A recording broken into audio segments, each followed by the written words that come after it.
कहली गिरजापति सुनहु महादेवर टीकवाली आया चटकोर रे ललनवा। अरे टीकवाली आया चटकोर रे ललनवा। हमारे हृदय से गौरा टिकवाना चाली। हमारे हृदय से गौरा टिकवाना चाली। अरे धगवा से होला तुर बियाह रे ललनवा।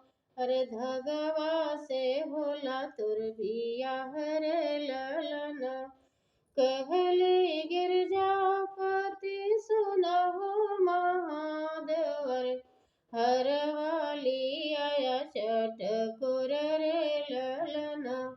अरे हरवाली आया चटकोर रे ललनवा।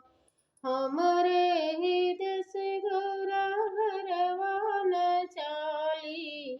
हमरे हृदय से गौरा हरवान चाली। अरे धगवा से होला तुर बियाह रे ललनवा।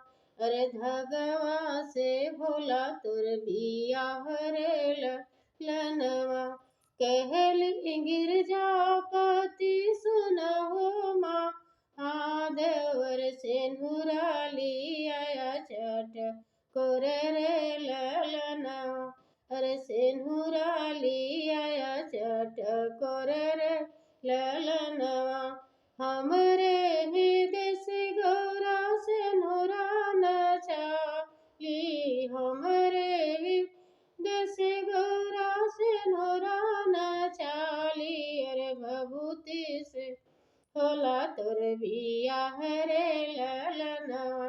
अरे भभूति से होला तुर बियाह रे ललनवा। कहली गिरजापति सुनहु महादेवर चुनरी ली आया चटकोर रे ललनवा। अरे चुनरी ली आया चटकोर रे ललनवा। हमरे हृदय से गौरा चुनरी न चाली। हमरे हृदय से गौरा चुनरी न चाली। अरे मृग छलवा से होला तुर बियाह रे ललनवा। अरे मृग छलवा से होला तुर बियाह रे ललनवा। कहली गिरजापति सुनहु महादेवर टीकवाली आया चटकोर रे ललनवा।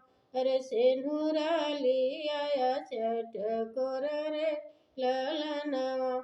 हमरे हृदय से गौरा सेनुरा न चाली। हमरे हृदय से गौरा सेनुरा न चाली। अरे भभूति से होला तुर बियाह रे ललनवा। अरे भभूति से होला तुर बियाह रे ललनवा।